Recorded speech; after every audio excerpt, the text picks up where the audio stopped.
Wow. Hi, everybody. Welcome. Hi. Oh, you're friendly. Yay.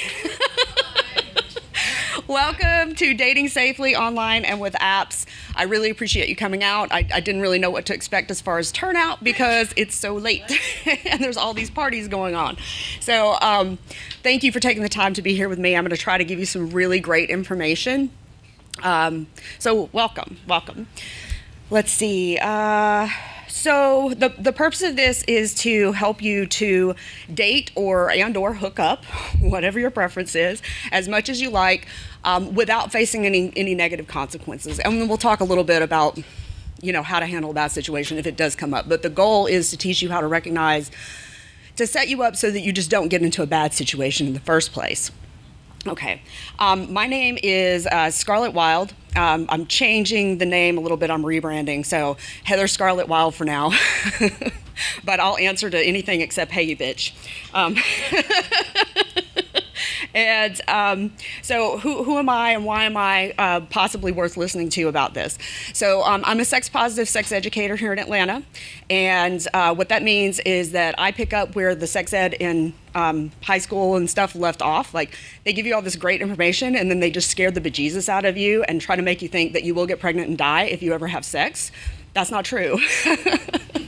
And so I help people with things like pleasurable, safer sex. I help people, with how to date safely. I teach people how to have better sex. I'm also a romance coach, so I have a program where I help people get into a healthy place so they're in the best place to have the healthiest relationships of their lives. So why should you listen to me about this particular topic? Well, before I became a coach and an educator, I actually worked in the sex industry for 16 years as a professional escort. That was mostly here in Atlanta, but it was all over the country. And I learned a lot from the agencies I worked for regarding safety. I learned a lot from other girls, but the best and worst lessons that I learned were from the dumb situations that I let myself be in. Okay, so a lot of this is from my mistakes. I lived through it, obviously, but I don't want anybody to have to go through some of the things that I went through. So, so everybody ready to start? Okay, perfect. So, was anybody able to download the notes? Okay, no, not really, okay. They're like, just teach us. Okay. So the first thing I want you to know is that really most of the population is not really dangerous, okay? It's really only about 10% out there who are like the sociopathic people who are really out to hurt people. So it's a really small part of the population. But the other thing so I don't want you to leave this class and start thinking that everybody is out to like get you and everybody is out to like murder and rape and rob and all that stuff, because that's not true, okay? But the other thing that I want you to know, because I had this experience, I got away with a lot of stupid things a lot of the time. Really, really dumb things. So what I want you to know, though, is just because you've done something stupid without consequence 100 times doesn't mean on that 101st you won't end up traumatized, hurt, just bad things happening. So I'm going to, like I said, let you know kind of how to avoid some of this stuff. So the first thing is, if you're single, you're getting ready to date. One of the biggest mistakes I see people doing is they start dating when they're not really in a good emotional or mental place to date. An example would be if they're feeling really desperate, if they've just gone through a breakup, they've just experienced like a major life change. Maybe they're fine when they're medicated, but they're not taking their medication, right? So the first thing is you want to be in a good place before you start dating. And the reason is that, like, if you're meeting people out or if you're putting a profile online, the people that are predators, they know what to look for. They can tell by looking at your picture that you have low self-esteem and you're going to be easy to manipulate, okay? They know how to read your profile to find out who is going to let them push them around or, what have you. So you want to be in a good place. The other part is that, if you're not in a good place, you're more likely to make bad decisions. Like, your intuition may be screaming at you about something and you might just ignore it because you so badly need somebody to love you, or you think that this person's going to fix you, or, whatever, your mother's screaming at you that you haven't given her grandchildren, whatever. Okay, so just make sure that you're in a good place. All right, so before you put a profile up online, well, first off, does anybody have any questions or comments about that so far? I have vibrating cock rings for people who ask good questions. Actually, any questions. Do you have one? You're just stretching. Okay. Yes. Can you turn the mic up? I don't know how to do that. No, we need it out. Yeah, we turn it down. Okay, you can move up. I promise I don't bite.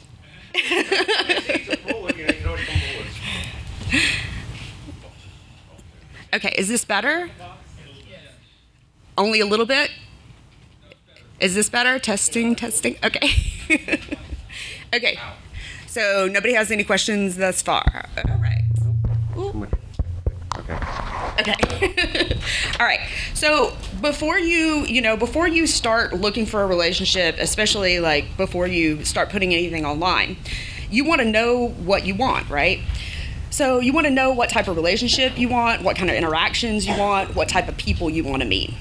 And even if you're not doing online dating, you want to know, because one, if that person shows up, you want to be able to recognize them. Two, if someone doesn't fit into what it is you're looking for, you want to be able to sort that person quickly. No, I'm sorry, you might be a great person, but you're not what I'm looking for, or we're looking for different things. So that's something that you want to know. And if you're going to put in an ad online, any kind of app or online site, you want to be able to explain in your ad what you are looking for, so that you're not wasting your time with people who aren't matches, and they're not wasting time on you. Make sense? Everybody? Okay, I know it's late. Okay, so you want to know this stuff, and you want to know that you're worth having and sticking to your standards.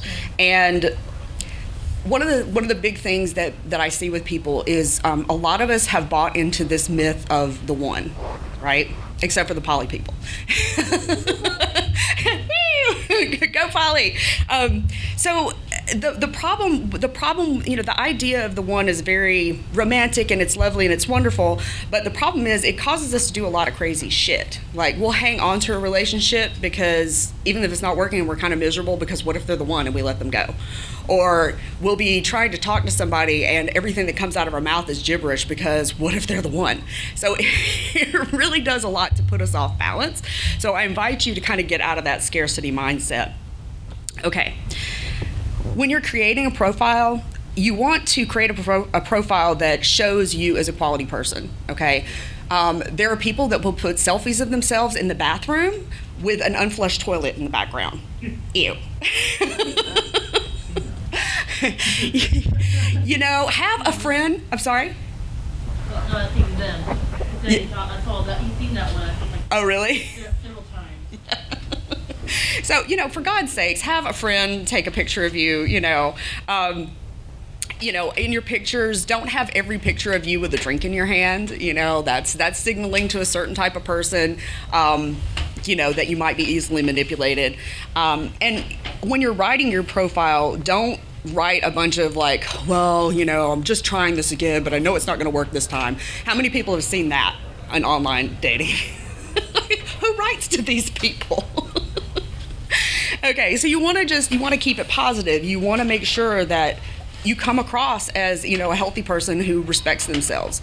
And you might want to have a friend or someone take a look at it and make sure, because sometimes we can write something and we think it's coming across one way, but it's really kind of coming across another. So it's good to get a second perspective. Are there any questions about that? Okay. So when you're looking at other people's profiles, some warning signs could be if they don't have a whole lot there. If their profile is just barely filled out, it's kind of like, okay, are you a real person? What is your real aim? If you're not invested in this, like what's the deal? If they have no pictures, if they have many or all of their pictures portraying them, being fucked up, It depends. If you're a really hardcore party person, that might be that might be a signal to you that this is the person you want to meet. They got all the good drugs. They know where all the good parties are. But if that's not your scene, you're probably not going to want to meet up with this person. If someone looks angry in their pictures, if their writing is angry or mopey, if they're complaining about their life, if they're complaining and bitching about their exes, if their pictures look like stock photos, might be fake person. Profiles that look too perfect, you want to. I did put out an ad a few years ago, and I had a lot of guys write to me because it was just a hookup ad, and a lot of them wrote, and they're like, "Is this real?" Because the way I had laid it out, like it looked too good to be true for them, and I was being real, but they were right to be skeptical. It's like, is this a trap? Yeah. Okay. Any questions about that? You guys are quiet. You were all friendly in the beginning, and now you're quiet. Yes, thank you.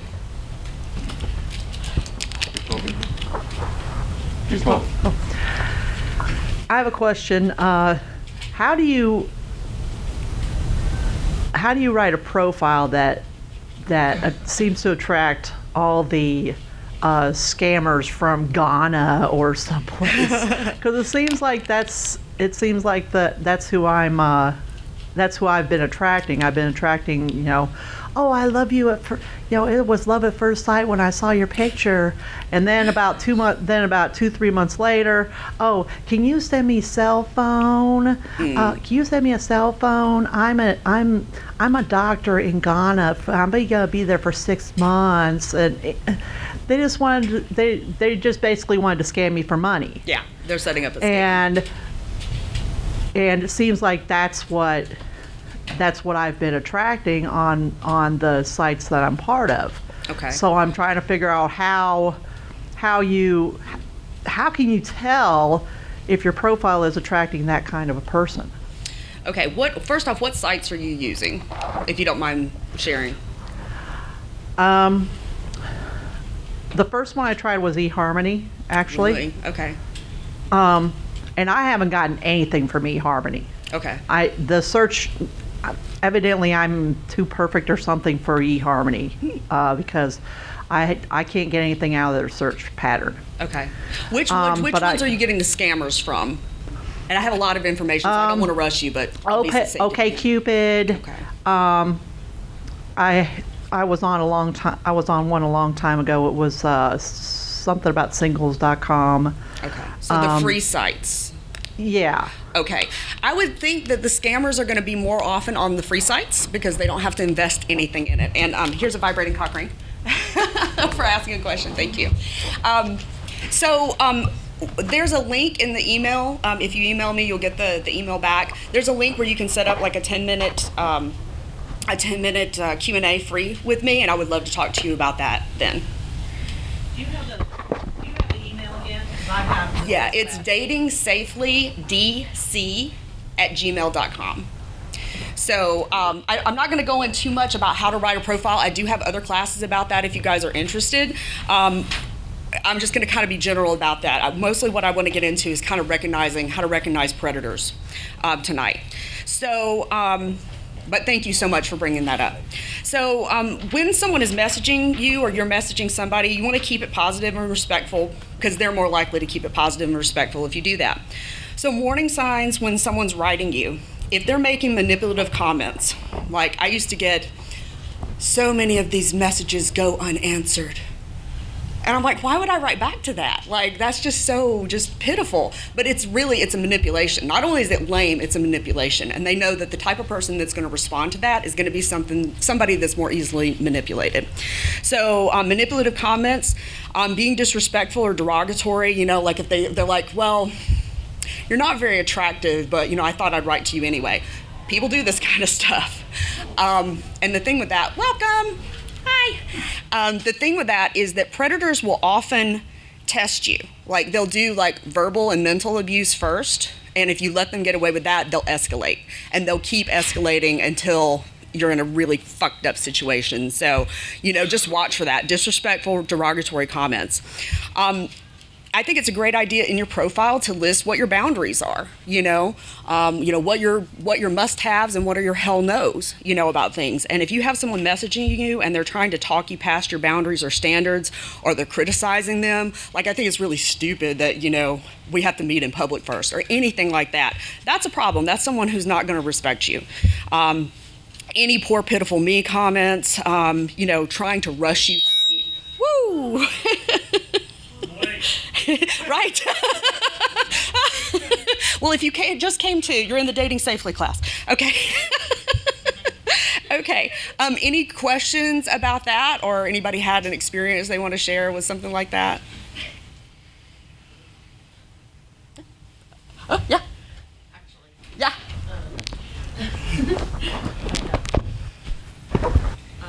Recently I met a guy on OkCupid, and it started off like our percentage was 98% when it came to like any intellectual stuff, and his picture was automatically something that was attractive to me. He was in a top hat and he was in a parade, looked kind of steampunk almost.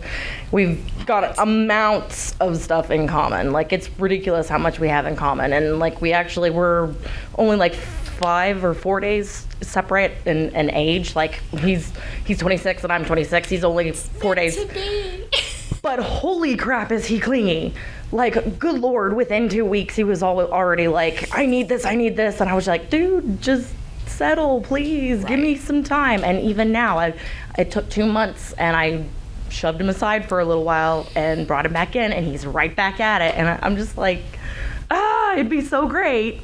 But he can't just settle down. Right. So.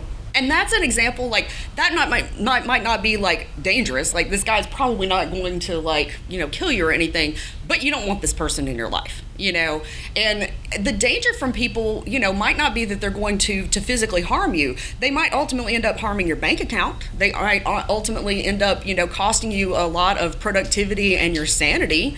So these are all kind of things to look at. It's not always about physical danger. Bad relationships really fuck up your life. Can I get an amen? Amen. Okay. All right. Or like, I'm sorry, I forgot where I was. Let's have a so say we all. So say we all. So say we all. Okay. Oh yes.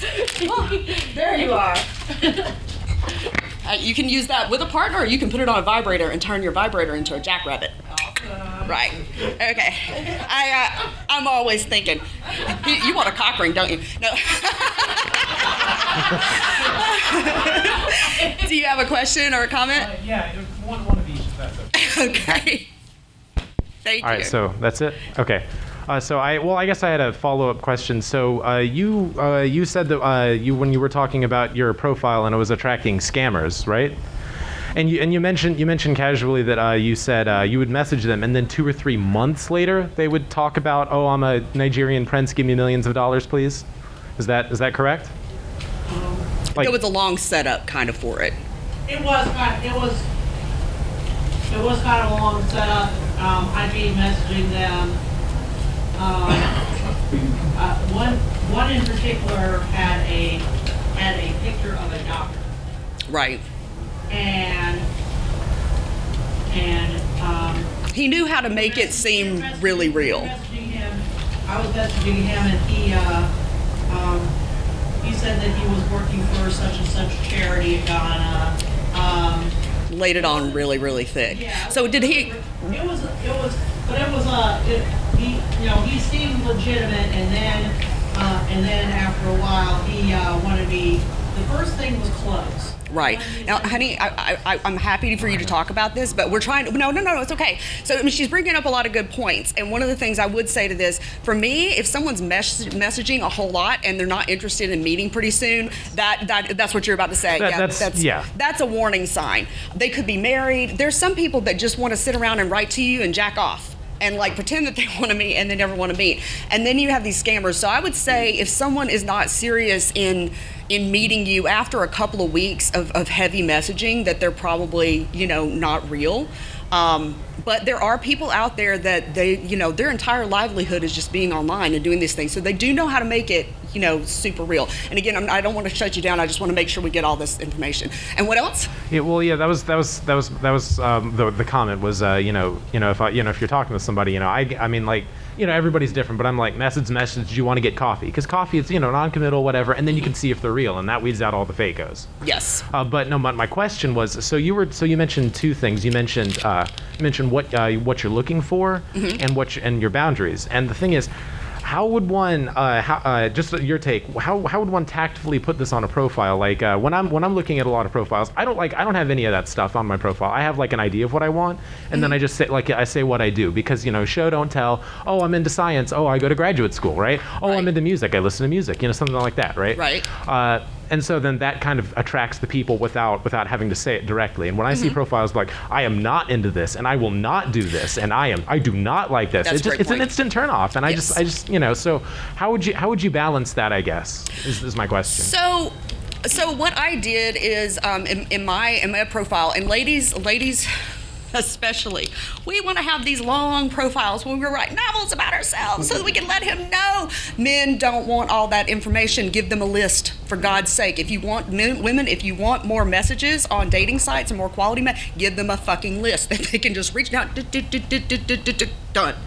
So the way that I had it listed for me was, these are my must-haves, these are my hell no's, and it was really, when I did that really short to the point, I got so much more. And one of the things I even put is, I must have is a gentlemanly response. Don't expect me to write you back if you don't, come to me as a gentleman. And it wasn't any of this negative stuff, and there is a lot of that. How many people have seen the profile where it's like, if you have this, don't even bother to talk to me. Blah, blah, blah, blah, blah. It's a turn off. Don't do that. Try to list things in the positive. But you do want to be pretty clear about what you want and what you don't want, because there's not a scarcity of people that are matches. It's a sorting game. How do you sort quickly? It's like, oh, nope, you're not, you're maybe, you're not. So, yeah, that's a good point. But that negativity is not good, and you probably don't want to be around somebody that's not negative. So do you want to come get your cock ring? Thank you very much. Another trick with those, if you put that over your condom, it will hold the condom in place and your condom will never slip off. Yay! Okay. Okay, now you guys are starting to warm up. Okay, good.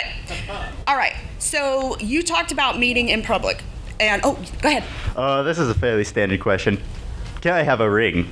Cock ring. Can you have a cock ring? You certainly may, my dear. Have a cock ring and a whip. Just be careful, because it's small, but...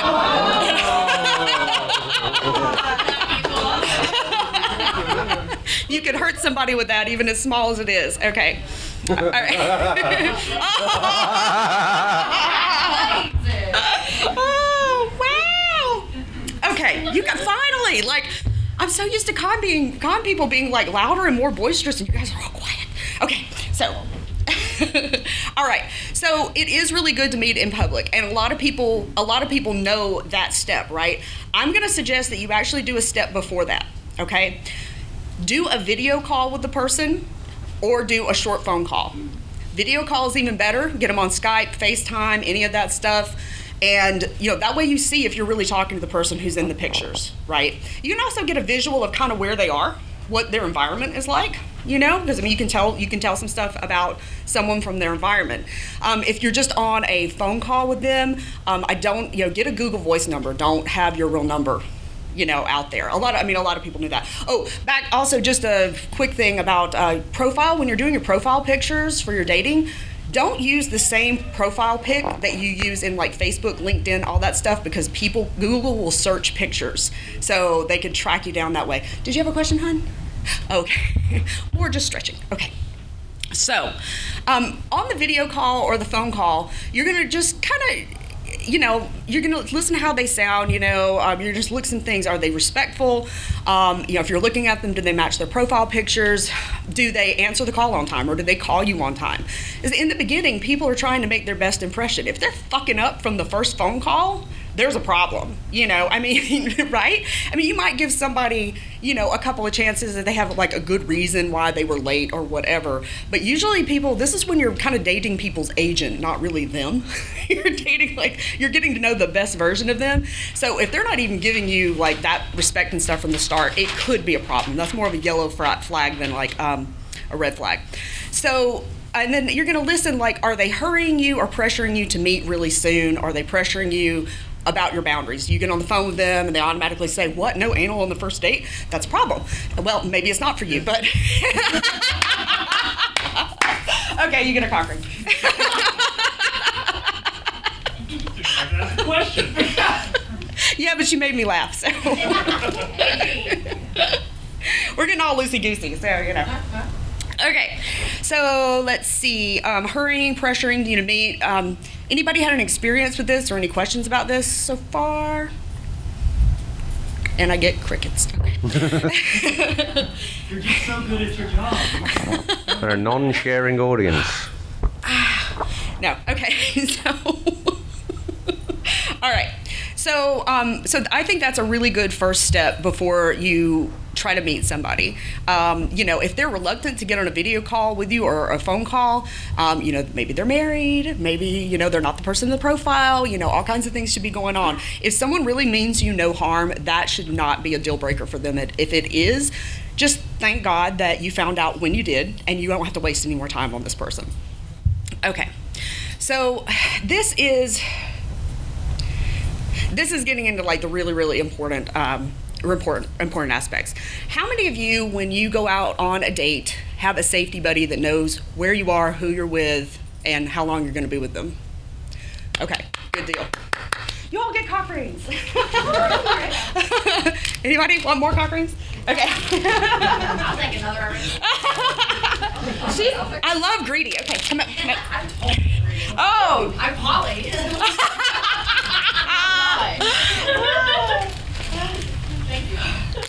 All right, beard guy, you're going to be really popular. Oh, yeah. There you go, there we go. Another whip. Just be careful with it. I love it. Everybody's greedy. It's like, I want a whip too. What? There you go. Yeah. Cock ring? Yes. Okay. Yay! Have two. Okay. So, Starship was very, very generous. Okay. So, all right. So having somebody know where you are and, you know, who you're with and how long you're going to be there is really important. And throughout my career in escorting, I always had that much, right? And then I found out that much is not enough. Okay? There's a few extra things that you need to do. So I suggest before you even meet somebody in public, you create your safety protocol. Okay? So the parts of your safety protocol is, first you need a safety buddy. This needs to be a reliable person with a non-chaotic life. So your best friend may be super reliable, but she's got a 2-year-old. 2-year-olds can sow a whole lot of chaos in a short period of time. So maybe she meant to call you and make sure you were okay, but something happened and she couldn't, okay? So you need somebody who's reliable with a non-chaotic life, someone who is fairly discreet if you're really, you know, concerned about other people knowing what you're doing. Obviously, you don't want to gossip on the other end of the line, keeping track of, oh, honey, you know, she went on 5 different dates with 5 different guys this week, blah, blah, blah, blah. So somebody kind of discreet. You want somebody who's clear-headed and who is decisive and who is unafraid to take action, you know? You don't want somebody who, if it gets to the point where shit has gone wrong, you're really questioning whether they're actually going to call the police. Like if they're going to sit there and deliberate or they're actually going to take action. But on the flip side of that, you don't want someone who's prone to jumping the gun, right? Somebody who's like really nervous, and if, you know, you miss a phone call and you haven't called back in 30 seconds, they're like, 911! That could be really awkward. You don't want that. Okay, so this person needs to know where you'll be, for how long, who you're going to be with. Now, if you met them online, let your safety buddy know what site you met them on and what their handle is, okay? Let them know, you know, what name they're telling you, you know, just as a place to start.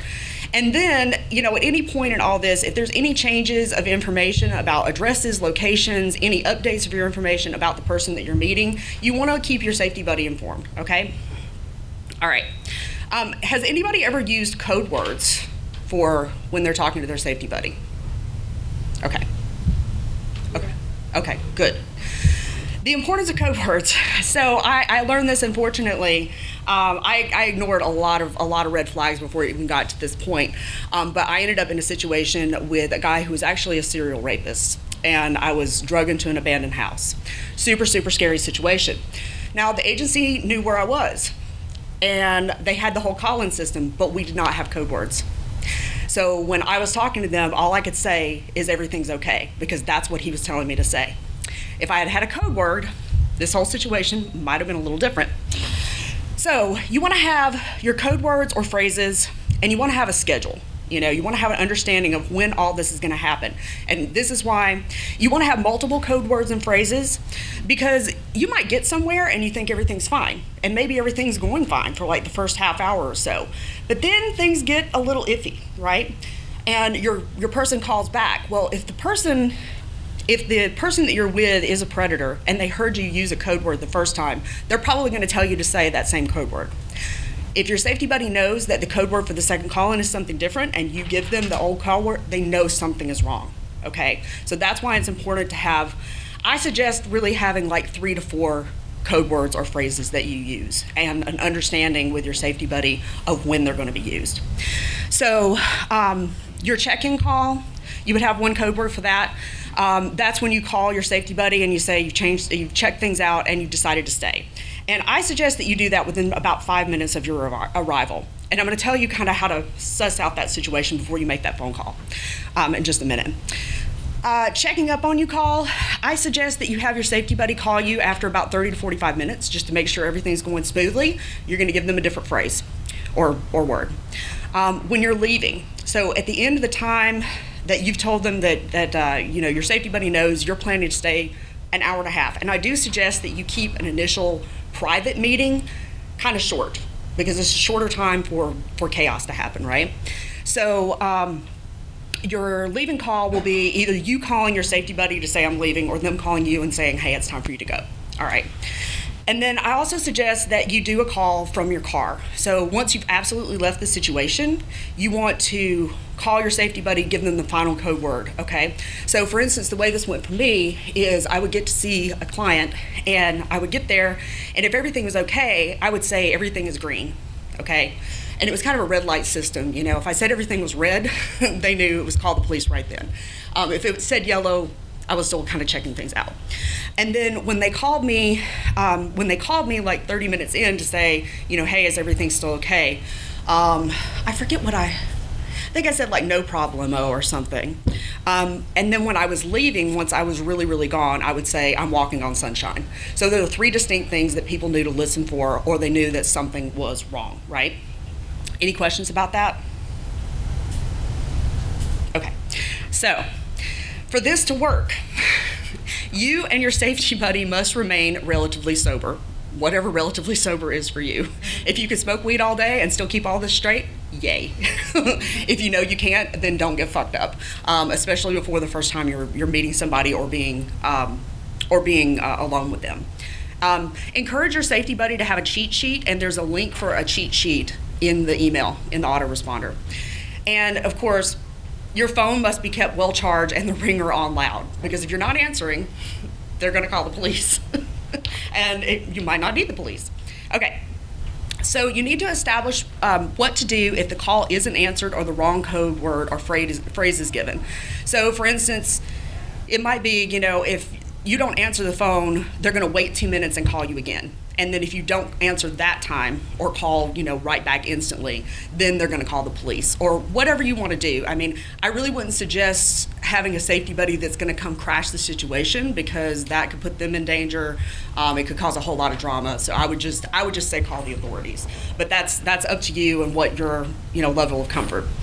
You also need to know, you guys need to have something established for what if the wrong code is given. So sometimes, I would get in to see somebody and I would just be wrapped up. Maybe they were an interesting person and I was talking to them or whatever. And, they would say, is everything good? And I'd say, oh, everything is fine.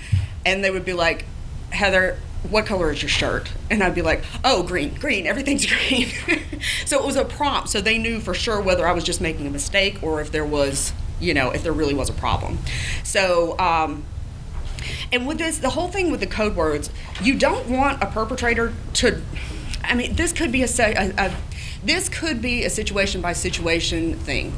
If you really get the feeling that if this person knows the authorities are coming, they're going to lay off and go away, you might tell them.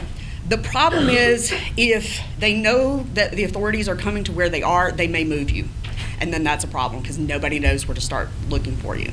So that's one of the reasons why the code words are so important. Okay, so any questions? Yes.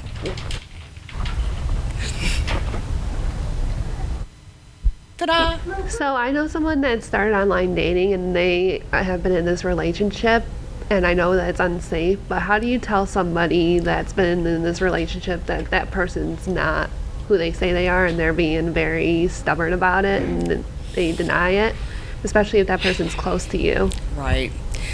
Unfortunately, people can be really, really irrational, and it's very painful, to watch someone doing something that is possibly going to get them hurt. Really, all you can do is just say, look, I've got a bad feeling about this, and I know you're happy, and I want you to be happy. It's not, that I don't want you to have anybody, but I just really, I'm really very afraid for you. Mm-hmm. And I'm going to be, you can tell her about this class. I didn't know this was going to be recorded, but apparently it's going to be up on the DragonCon site.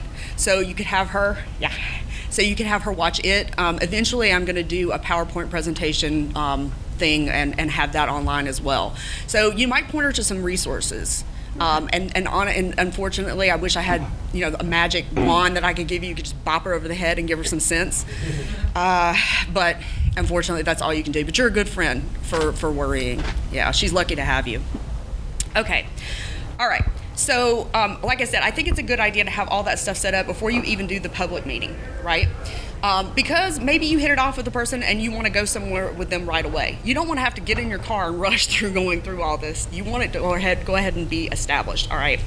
So I advise people to establish a meeting place in a well-populated place, but not a place that's overly hectic, right? You probably wouldn't want to meet somebody for the first time at DragonCon because it would be very easy for somebody to just grab you and have you gone, and there's so much chaos here. Does that make sense? Okay, so, you want to, meet them for coffee, is good, something like that. You want to get their name, preferably their whole legal name, but somebody might be hesitant about that, but you want to try to get a name. You want to establish a meeting time. You want to make sure that your safety buddy has all the details, even for this public meeting, because God forbid, you could be walking through the parking lot and the person grabs you before you even make it to the door. Right? So just because you're meeting in public, unfortunately, does not mean that you are safe. So make sure your safety buddy has all the details. When you get to the meeting place, make sure your safety buddy knows, hey, I'm in Aurora Coffee, or I made it to Starbucks, whatever, so that they know. It's like, okay, you actually made it there. All right. So any questions about that? Okay.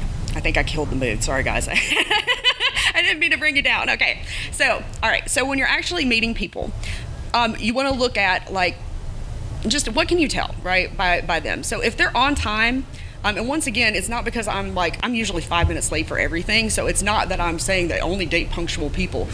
But again, you're dating somebody's agent at this point, so it's like they should be putting their best foot forward. All right. Relatively clean and groomed, if they're, and that is, that's personal preference, but, if somebody isn't taking care of themselves, that tells you, how they view themselves. And if people that don't respect themselves generally don't respect other people, right? Yes? Okay. Okay. You want them, they should be very friendly and excited to meet you, courteous, relaxed, sober or relatively sober, whatever you're into. Whatever makes sense for you, that's fine. But if somebody shows up to their first meeting of you and they're so drunk they can barely talk, it's probably not really a quality person, right? Right? Okay, so some red flags to look at. Once again, if they're super late and they haven't given you a good reason and there hasn't been some communication, like they should have messaged you or something and just said, hey, I'm running a little late, whatever.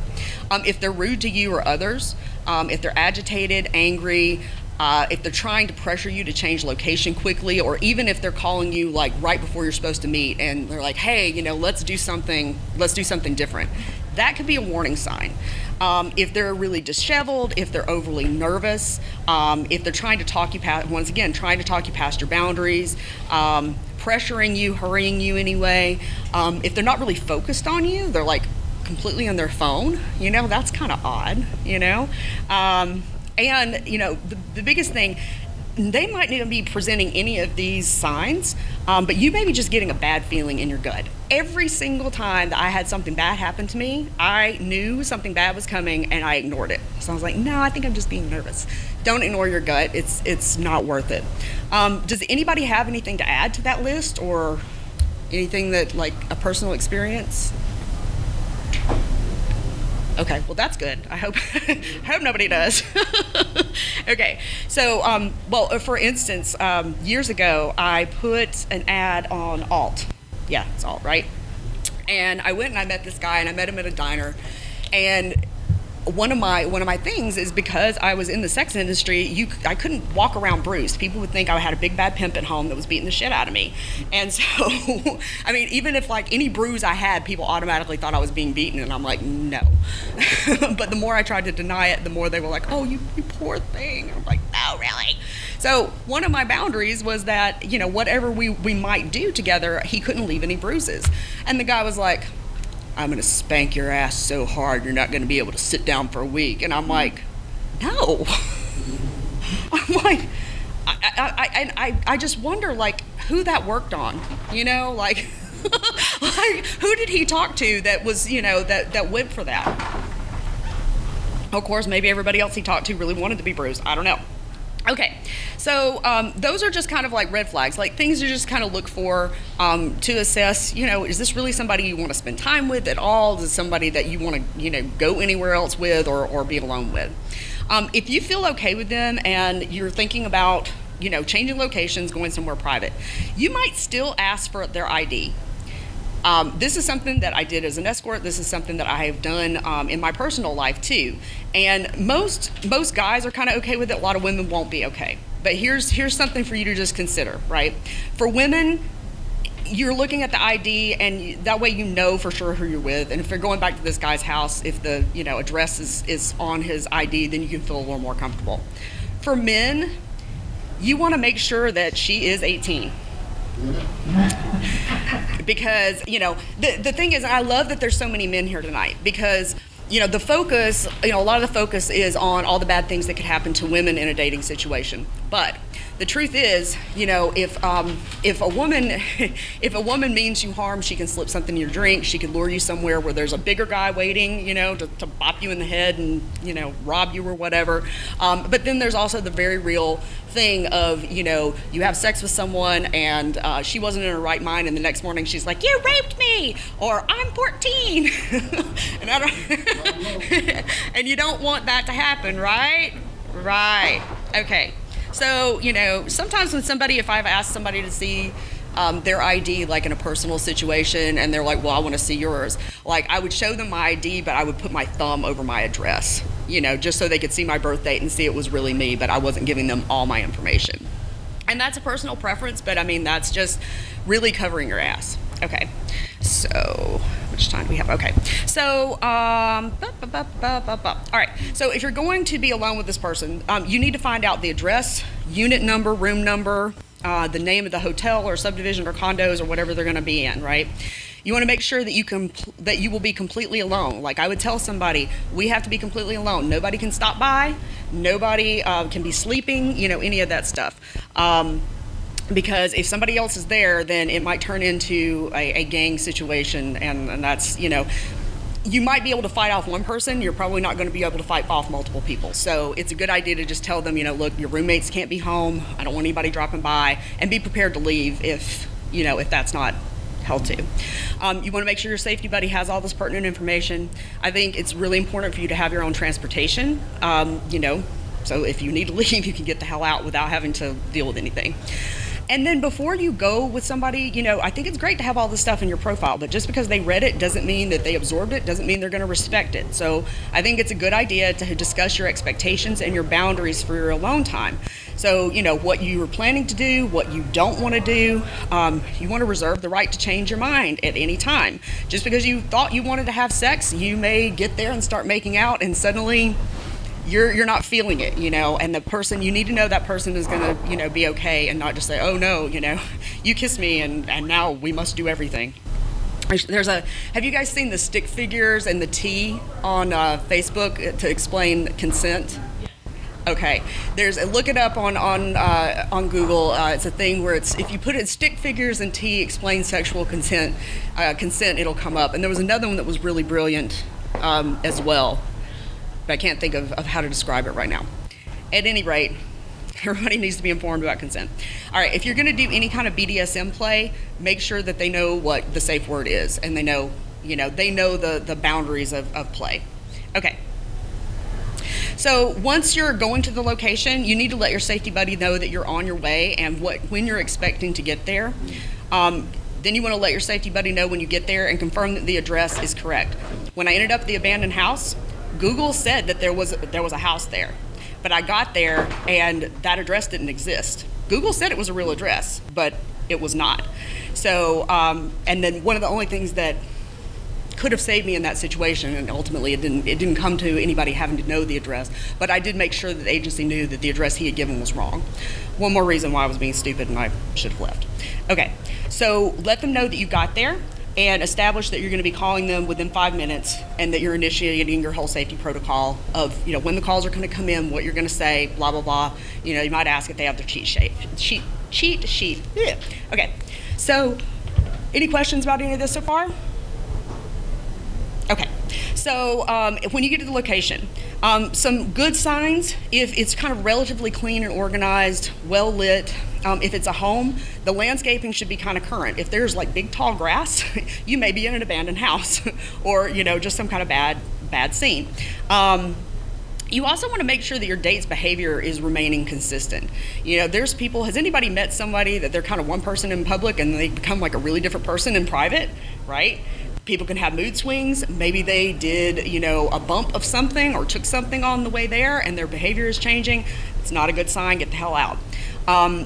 People, like a lot of guys, when I would, meet them, either personal or professional, they would actually give me a tour of their house and show me that we were there by themselves. That's a really good sign.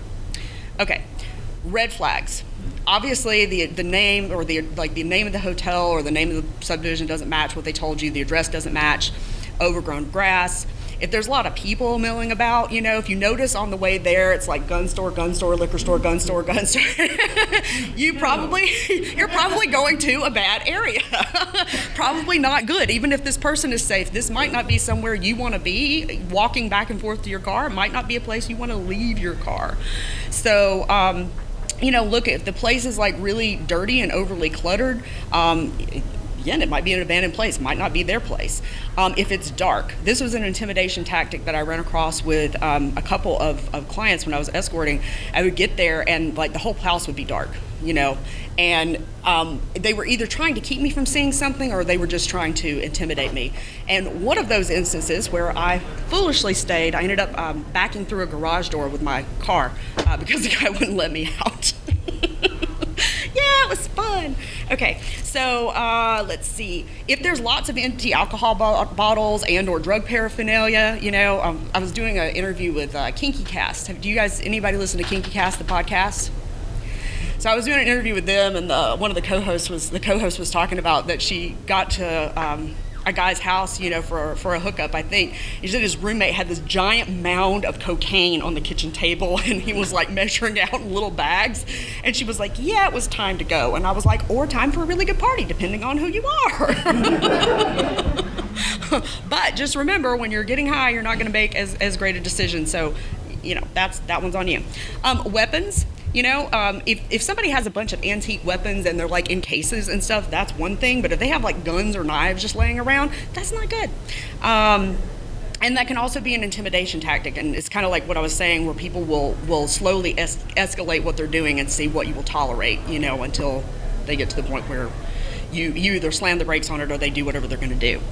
Let's see, other people being there, even if they're asleep, just because somebody's asleep doesn't mean they can't wake up, So let's see, if there's an insistent on being quiet and kind of sneaking in, there may be people asleep. You might be sneaking into the basement of their spouse's home, So if they're not having you walk in the front door, that could be a problem. And then once again, you're looking if there's a change in the behavior or the demeanor of your date. Okay. So if you see one or more of these red flags, strongly consider leaving. If you simply can't feel comfortable, even if you can't find a logical reason for why you're not feeling comfortable, leave, okay? And if you don't feel like you can just outright say, look, I don't think this is going to work out, and walk away, you can say, you know what, I left my condoms in the car, I'll be right back. And you just run out of the car and get the fuck on, right? You can suggest they take a shower. You can wait till they go to the bathroom. The name of the game is just to get out and get out safely and with, the least amount of drama. Okay. So let's say that you've, followed all these guidelines and still something goes wrong, because unfortunately, there is no 100% guarantees. Know your strengths.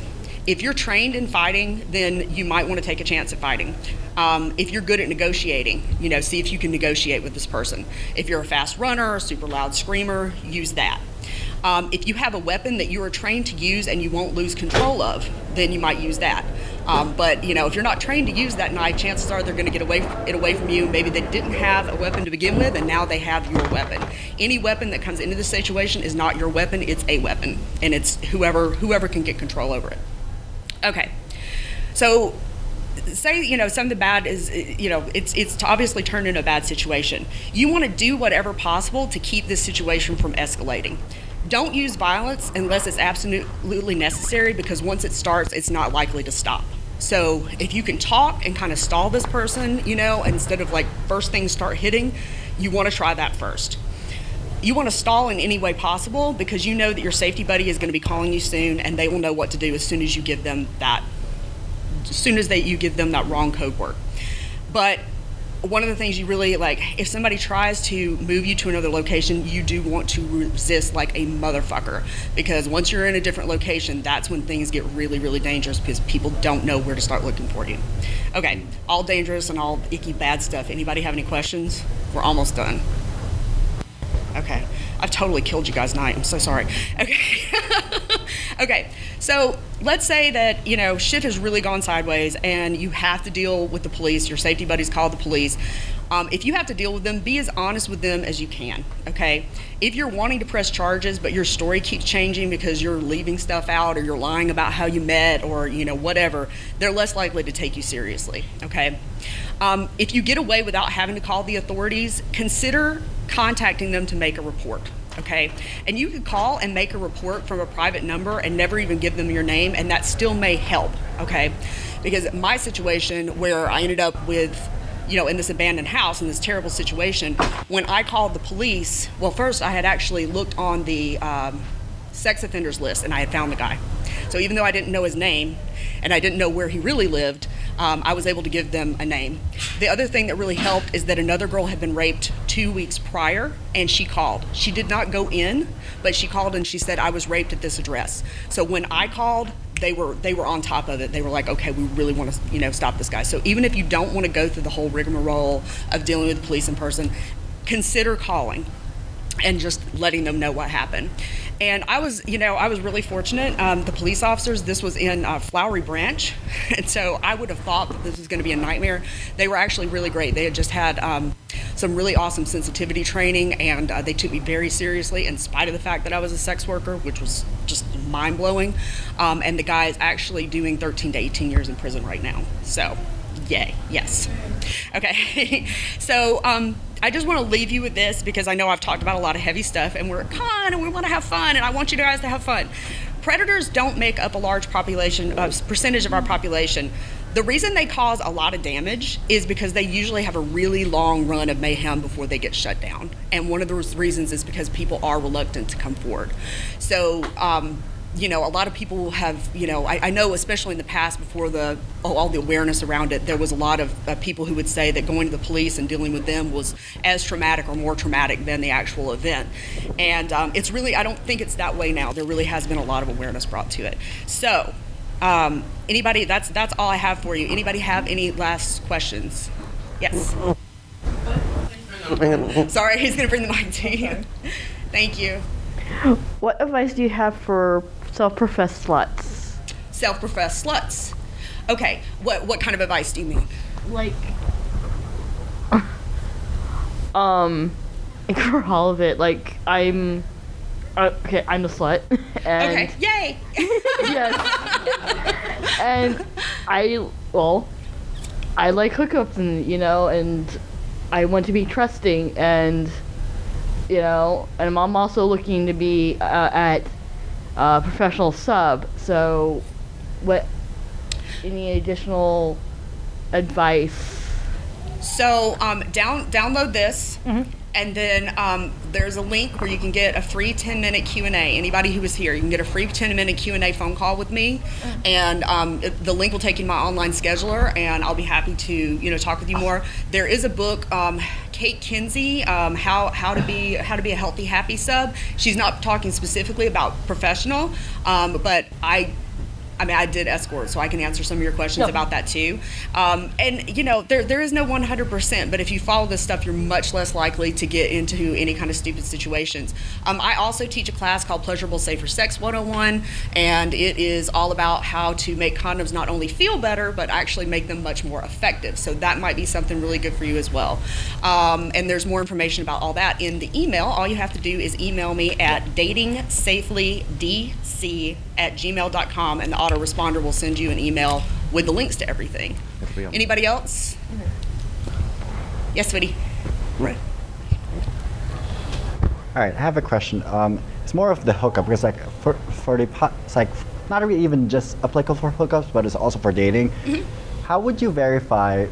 Just like they claim that they're clean, but oh no, honey. The worst form of safer sex that you can do no. It's is like ask somebody. you are gonna be like, you know, doing safe sex, right? But you still have that. It's like there's always that chance that it will not work. So ask them, it's like, are you clean or not? Yeah, no. That's the worst thing that you can do, because a lot of people don't know their status. Some people don't even get tested. There are, you know, a lot of things have a window, so you can get tested and you might actually be positive for it. And this is, you know, gonorrhea, syphilis, chlamydia, all that stuff, in addition to HIV. So they might have a test and they might think that they're clean, but it was in that window before the test was able to actually tell. And then there's a lot of people that are just really super embarrassed, and so they're not going to tell you. They'll actually lie. So I would strongly recommend you doing my Pleasurable Safer Sex class, because once I developed this system, I had a 0 slippage and 0 breakage rate. And after all my time in the sex industry, I only got 1 STD, and that's because I was an idiot and I did a blowjob without a condom, and I got oral gonorrhea. So condoms. Well, thankfully, there's an antibiotic-resistant strain of gonorrhea and syphilis now that is really tough to kill. Thankfully, what I got showed symptoms, because a lot of times it's asymptomatic. So thankfully, it showed symptoms. I thought I had strep throat. My doctor called me laughing on my answering machine because he knew I was a hooker, and he was like, "You don't have strep throat. You have oral gonorrhea." And I'm like, ah! So, but thankfully it was a 1-pill cure, you know, at that time. And that strain is still around, but there's more advanced strains around too. So I would highly recommend that you take the Pleasurable Safer Sex class, and you won't have any of those problems ever again, no matter what somebody says. I mean, it's impossible that I wasn't exposed to people with all types of things, but I didn't get anything. And that's because I have my system. Anybody else? Okay. Well, I hope I didn't bum you out and scare the shit out of you, because that was not my intent. If anybody wants to ask me questions privately, I'll be up here for a second, and then I think we have to clear the room, so I'll be, you know, just outside. You can write me, and I'll answer questions. You can come to my meetup group.